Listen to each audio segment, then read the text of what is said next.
Coach, Davide Chinellato, Gazzetta Italy. Do you think your chances to win Game 3 will depend most on LeBron himself or his ability to inspire his teammates to play better?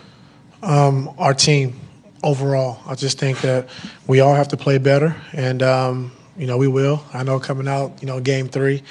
So it's not just LeBron; it's our whole team. We all have to play better, and we will. Chris, back left. Ty, Chris Fedor, Cleveland.com. What went into the decision to go with Shump on Kevin Durant? I think it was the second quarter of Game 2.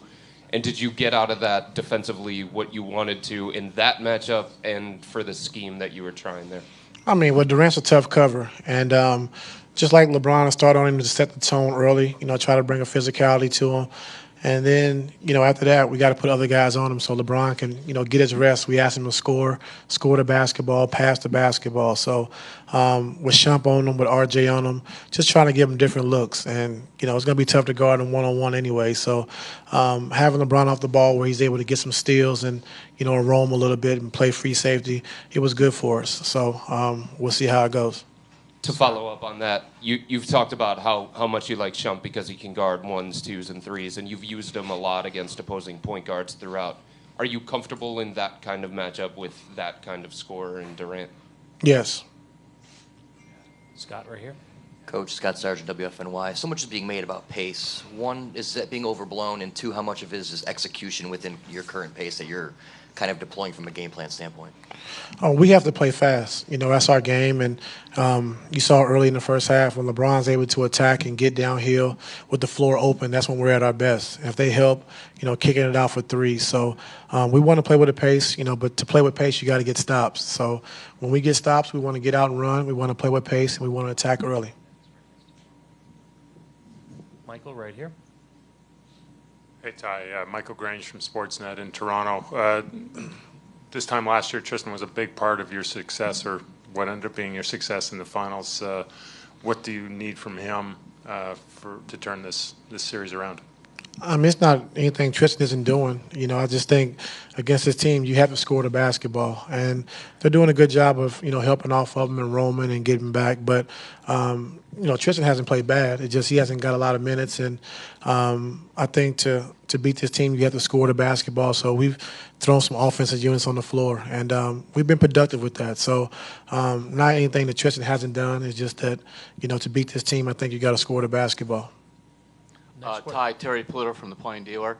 You mentioned before about playing with pace. That's your game. Of course, they are so good playing with pace also. So how do you, how do you keep control so that they don't get those 10, 15-point runs, that kind of thing? We just have to take care of the basketball. I think, taking good shots when we're playing with pace and not turning the basketball over, letting them get out in transition. So, that's our game. We're not going to change our game because of who we're playing. And I'm confident that we can play that way, and we did it last year when a lot of people said we couldn't. And but that's our game. That's who we are, and we're not going to change just because we're playing Golden State. You mentioned, so you think basically when it's gotten away, it's when you just started kicking the ball around, turning it over. Is really some timely turnovers, some timely turnovers, and taking some bad shots. I think we got to play our game and play with pace, but. We can't get in a hurry. We can't take bad shots. We can't turn the basketball over. And, in that first half where you saw we was playing with pace, getting downhill, LeBron getting into the paint, getting layups and dunks, that's how we got to play. If it's not there, kicking it out for threes. If it's not a good shot, then run our offense. So just got to do a better job of, taking care of the basketball when we're playing fast and also taking good shots. Joe, standing in back left. Joe Vargan, Cleveland.com. Ty, I apologize if you've been asked this already, but there's been speculation that you would consider swapping JR with Shumpert in the starting lineup. Is that a decision that you've made yet? Nope. What would you weigh if indeed you're I'm thinking not doing about it. that?